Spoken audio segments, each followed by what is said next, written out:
Congress, and that is the House and now the Senate, mostly along party lines, approved a new bill that, among other effects, it has actually a number of effects, but among other effects, overturns a privacy regulation the FCC implemented October of last year that prevented ISPs from selling your information to marketers.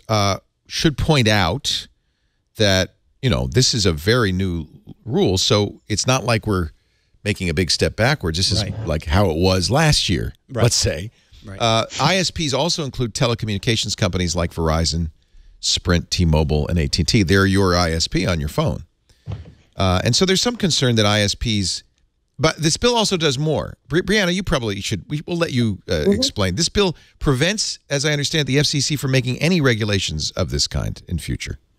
Yeah, that's exactly it. And, you know, it's a really disturbing bill. I think one of the strongest arguments for it is that, you know, Facebook and Google kind of have a duopoly on using your information to kind of market products to you. And, you know, their argument was they wanted, you know, Verizon and other internet service providers in the mix being able to get this information. But the thing is, if I, you know, choose not to use Facebook, I can opt out of that. I can't opt out of, you know, using an internet service provider. So it's a really big violation for privacy. And, you know, I can't be the only engineer that started looking at VPNs this week. And it's very disturbing to find out if I use a VPN, I'm not protected. Not fully protected. A lot of people, I think there's a little, some people are overly concerned if, and this is maybe fostered a little bit by the tech community. The guy who created Cards Against Humanity said, oh, fine, then I'm buying Congress's search history and I'm going to publish it. This was never on the table that you could go to an ISP and say, I want Larry Maggid's search history. They're not selling individual information. You know, yes and no. So, I mean, part of what they want to be able to do and what Facebook and Google already do is to target ads. So, for example, if I get an ad that's aimed at people in Palo Alto who are interested in technology, it's not necessarily that they sold that information, but that they've aimed that ad to me. Somebody basically bought my demographic. But again, to repeat what you just said, is that not only are Facebook and Google voluntary, you don't have to use either of those products. You can use DuckDuckGo as your search engine if you want. But it's almost like the difference between a store having a camera in the store versus the city having a drone following you everywhere you go. Your ISP sees everywhere you go. They see what time, in my case, they see what time I go to bed. Because I use my IoT system to turn the lights off at night. They're going to soon be able to see what's going on. Literally, this is scary. I'm about to put in something under my bed which will measure my wife's and my sleeping patterns. You can't get much more intimate than that. Yeah, but who wants that? I don't want that. Nobody wants that. But the point is that nobody should have that information. Well, I guess. You know, they could start marketing sleeping medication to me, or who knows. But that's not on the table. That is not the kind of information ISPs plan to sell. Verizon said that anyway. And I think that if they were to do that, then I think we would see some action. What is mostly, and by the way, they also can't see, they can see when you're going to Google and Facebook, but they can't see what you do with Google and Facebook because in both cases they're using SSL or TLS to encrypt it.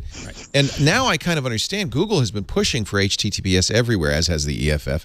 For some years, Google even says we'll rank you higher in search results if you are a secure site. Now maybe it makes a little bit more sense. We did that with TWiT.tv, but it's not like I was worried that somebody was going to, you don't even have a login. What are they going to steal? But now I understand that prevents the internet service provider from seeing what you're doing on that site. They can see that you've gone to Google or Facebook or TWiT, but they can't see what you do on that site. If you go to larrysworld.com, the second article, you'll see, among other things, an interview with Mignon Clyburn of the FCC, with a Democrat. But also, is she still a commissioner? She's still a commissioner, yeah. I also have a sidebar on there, which is how to protect yourself. And, of course, using encryption sites is one, Tor browser is another. VPNs. I'm not sure I'd want to use a VPN all the time. It's an option. I mean, I don't use a VPN. Doesn't it slow you down, Brianna? I mean, it slows you down a lot, I think. It does. And Ars Technica had an amazing piece this week looking at that to protect yourself. Tor, we all love Tor, but you're locked into a very specific version of Firefox. It has, vulnerabilities. So there is a way to look at it where that could make you even more unsafe in some ways. So, Leo, I do have to agree with you. I think some of the rhetoric around this has been a little overheated. But I think what really frustrates me is the pattern, because now they're going to be collecting this information. In some ways, I'm less concerned about Verizon having this information to market to me. I'm more concerned about them not storing it properly, not using proper InfoSec encryption, and then people for nefarious purposes obtaining that. That's what I'm worried about, because that really could be tremendous damaging to just ordinary Americans. And it's just another thing that we're losing for our privacy. I also think that even though this doesn't change the rules that much, I mean, given that that's how it was in September 2016, it's just the same as that. But it is more than that, a signal to these ISPs that Congress and the government doesn't care what they do. There's no cop on and so in a way, it's permission. Verizon got in trouble for the super cookie that they were putting on everybody's browser. If you were a Verizon customer, Verizon was identifying you uniquely to every site you visited, and the site could then go to Verizon and say, well who is that? Verizon got in trouble. They got the FCC went after them. They got a judgment against them, a slap on the wrist, $1.7 million fine, and they were prevented from doing that. That ended the super cookie, but that's not going to ever happen again. And I think Verizon's going to say it's open season now on our customers. And the other thing that bothers me, maybe Aaron, you want to comment on this, is it feels like our Congress has got the telecommunications industry is the #1 donor to Congress by far.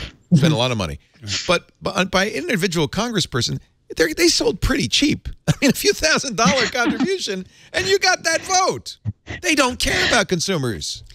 I mean, what I think is kind of noteworthy about this entire thing is that I agree with Brianna that some of the rhetoric has been a little bit overblown. It seems like some of the headlines I've been reading, it's like people are melting down, like they sold you out. Yeah. But I think it's important that people are finally getting freaked out about their data, because there's been so many, every time there's a new retailer that gets hacked or Yahoo gets hacked, people maybe change their passwords, but they don't really change their behaviors or think that much about their own personal privacy. And they don't really push companies to be more secure. It's kind of one of those people shrug and say, well, yeah, I guess we're all kind of vulnerable and we can't protect ourselves, so that's how it goes.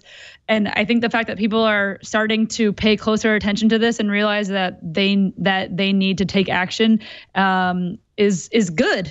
So the freaking out is maybe needed. And I also think that Brianna's point about it's data retention. I mean, if this is a valuable resource to the ISPs and they start warehousing this data, that makes it all the more vulnerable to hackers and also governments. And I use governments with an S in the end, plural, getting access to this data of ours. So I think it's more than just commercial privacy. It's safety, security, and protection against government intrusion that concerns me about this. And also, why, it's sort of like the network neutrality debate. I mean, it is true that this law didn't change anything on day one, but what's the point of going in there and killing this particular FCC regulation? Who benefits besides AT&T, Verizon, Comcast, and the other large ISPs? Well, let me make the argument that the congressmen and women who voted against it or voted for it argue. Brianna, you mentioned one argument, and an argument Verizon's brought up, which it levels the playing field. Google and Facebook have this data. Which aren't regulated by the FCC. Why shouldn't your ISP? But I think we've shot that one down. Right. The other argument, which is a larger argument, and is a philosophical argument, is that the government shouldn't be regulating the internet at all. That the free market should control this. And it's true, if you had a choice of an ISP who promised not to do this, most people would choose that. Our ISP here doesn't, it's SonicNet. But my ISP at home is Comcast. I can't get SonicNet at home. And most people in this country don't have that kind of choice. But from a purely philosophical point of view, I'm not sure I disagree that government regulation of the internet is fraught with peril. And if we could get a free market and real competition going, that would be preferable. It's very difficult to do because of the last mile problem.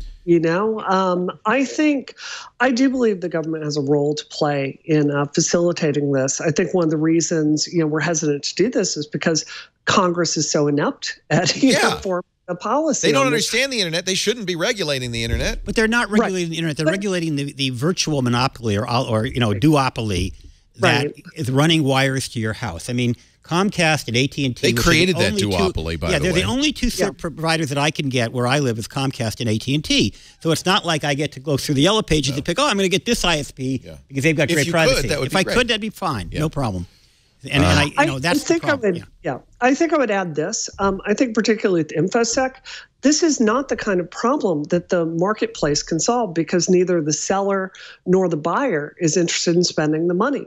Consumers, we can, as technology people, we can believe that there's going to be a magical future where ordinary people care about VPNs and stuff. It's not pragmatic. And then, for a company like Verizon, it is to their economic benefit to collect as much data as possible. So the only safeguard that's pragmatic I can see on privacy is government regulation. And it's exactly like you said, Leo. These Congress people, their votes are being bought for a pittance. And, if I'm elected, I'm not going to take money from these people. I couldn't do it ethically. And I think they shouldn't take money either if they're regulating it. Of course, that was the very brief candidacy of, what's his name? Larry, the guy who created the Creative Commons. Oh, Larry Lessig. Lessig. Yeah. His very brief candidacy, unfortunately, he kind of got out of the race too early. What his whole plan was, which is crazy. Larry is a constitutional lawyer. He created the Creative Commons. He's a brilliant thinker. For a long time, he was fighting against DRM, but then he realized none of this is going to ever work until we get money out of Congress. And his whole plan was to run for president, get elected, choose a really good vice president, run for president, get elected, completely reform campaign finance so that there's no private money at all in campaigns, and then resign and let the other guy run the country. I wish Larry had won, but Larry didn't stand a chance.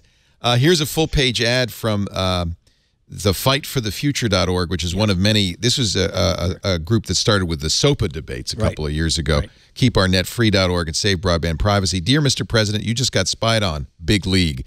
You know what it's like. You really do. Don't subject us all to the same bull hockey. This is your chance to prove if you're with the money or with the people. Aaron, is that really the choice that Congress made, with the money or with the people? Sorry, I'm really stuck on the big league. It's actually big league, isn't it? Big league. No, he's always been saying big league, but he says big league, and it sounds like big league. Yeah. That settles the debate. Bet. Yep. I mean, I think part of this is that, and this requires Congress standing up to these companies and saying, no, you're a utility. I'm sorry, but that's what you are. That's what you have to be treated by as investors, and that's the obligation that you have to your customers. They do not want to be utilities because that is not a great business. It's a very low margin, boring, low growth business to be in. And until that happens, they're going to be pushing more and more into the data and content business. Well, we're going to have that in the next couple of weeks on TWiT. Title II will absolutely be one of the top stories because the new chairman of the FCC, Ajit Pai, has already said that this Title II was the way the FCC did regulate net neutrality. The president has also already said he's not in favor of net neutrality. This rule will be thrown out, and it'll be thrown out soon. I don't know if Ajit Pai could do it with a stroke of a pen, if the president has to do it, if Congress has to do it, but there's absolute consensus that this regulating ISPs as utilities is not going to work, which means that was the only mechanism that the FCC had to regulate net neutrality. Net neutrality is out the window. I think it's safe to say over the next few months, all regulations protecting consumers on the internet are gone. It appears that way. But is it a hair on fire moment? I mean, I hear a lot of people saying, I'm gonna use a VPN. I'm not going to use a VPN. I don't think the VPN is the solution. I mean, I think it's an option that people can have. I use it when I'm overseas for two reasons. Well, I use it when I'm on an open access point. I use it when I'm in Russia. I use it when I'm in China. And I hope I don't have to add America. But Netflix won't let you watch Netflix on a VPN. Your bank probably won't let you log in on a VPN. But when you're in Turkey and you want to use YouTube, and Erdogan just banned YouTube, which is what happened to me, I needed an ISP. When I'm in Russia and I know for a fact that they spy on foreign visitors, I use a VPN.